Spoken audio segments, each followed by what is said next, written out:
कश्मीर के बर्फ से ढके शांत और ठंडे जंगल में एक पुराना ऊंचा देवदार का पेड़ खामोशी से खड़ा था, जैसे कोई रहस्य अपने भीतर छुपाए हुए हो। उस पेड़ के अंदर एक नरम, सुरक्षित और गर्म सी जगह थी, जहां उल्लू माँ अपने 2 नन्हे बच्चों के साथ पंखों में छुपकर सर्दी से बची हुई थी। सुबह की हल्की किरणें जब पेड़ की दरारों से भीतर आईं, तो उल्लू माँ ने मिमी और गोलू को पहली बार धीरे धीरे पंख फड़फड़ाना सिखाया। शाम ढलते ही ठंडी हवा चलने लगी और उल्लू माँ ने दोनों बच्चों को अपने पंखों में समेट लिया और उन्हें मीठी लोरी सुनाकर सुलाने लगी।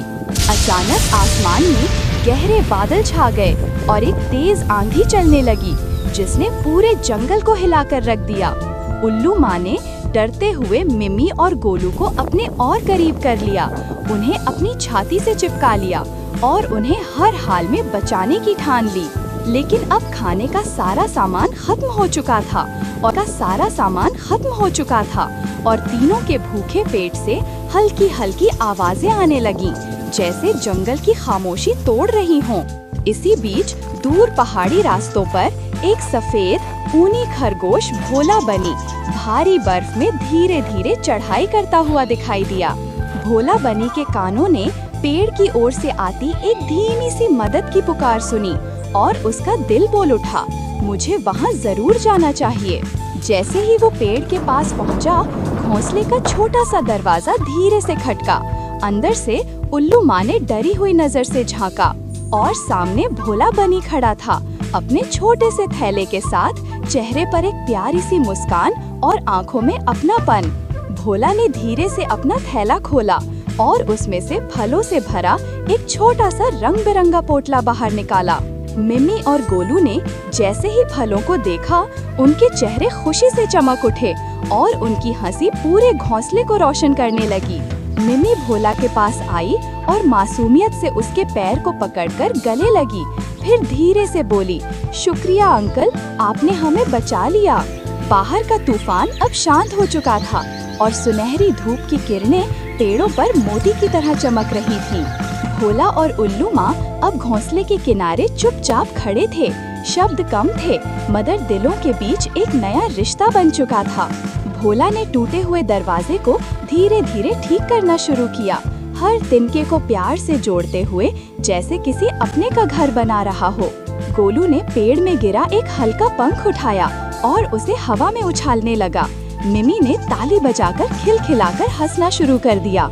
उल्लू माँ ने भोला के लिए एक मिट्टी के कुल्हड़ में गर्मा गर्म कश्मीरी चाय बनाई और दोनों ने साथ बैठकर सुकून से चाय की चुस्कियाँ ली। मिमी ने पत्तियों पर एक प्यारी सी तस्वीर बनाई, जिसमें उल्लू माँ, भोला और दोनों बच्चे साथ बैठकर मुस्कुरा रहे थे। धीरे धीरे भोला के लौटने का वक्त आ गया था। उसने मिमी को गले लगाया और उल्लू माँ को नम आँखों से अलविदा कहा। जैसे ही भोला नीचे की ओर पहाड़ी रास्ते पर चला, उसने एक बार मुड़कर उस घोंसले की तरफ देखा, जहां अब उसका दिल रह गया था। घोंसले के अंदर सब कुछ शांत था। मिमी और गोलू माँ के पंखों में दुबके हुए मीठी नींद में खोए हुए थे। भोला जब अपने घर पहुंचा, तो उसके नन्हे बच्चे मिनी और मोमो दरवाजे पर खड़े उसकी राह तकते हुए मुस्कुरा उठे।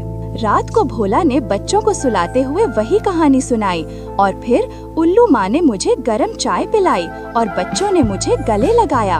एक ही आसमान के नीचे 2 घर थे, एक में उल्लू माँ का घोंसला और एक में भोला बनी का छोटा सा घर। भोला ने प्यार से मिनी और मोमो को कंबल ओढ़ाया, माथे पर एक हल्का सा किस किया और उन्हें सुला दिया। उल्लू माँ ने जब सुबह आंखें खोली, तो देखा नया घोंसला अब पहले से भी सुंदर और मजबूत बन चुका था। पेड़ की डालियों से एक नरम पंख हवा में उड़ता चला गया, जैसे 2 अनजान घरों को एक कहानी में जोड़ता हुआ। जंगल में अब बसंत आ चुका था, बर्फ पिघल गई थी और पेड़ों पर नए नए रंग बिरंगे फूल खिलने लगे थे। दूर पहाड़ियों के दोनों छोरों से भोला और उल्लू माँ एक दूसरे को देखकर मुस्कुरा रहे थे। एक छोटी मदद एक जिंदगी बदल सकती है।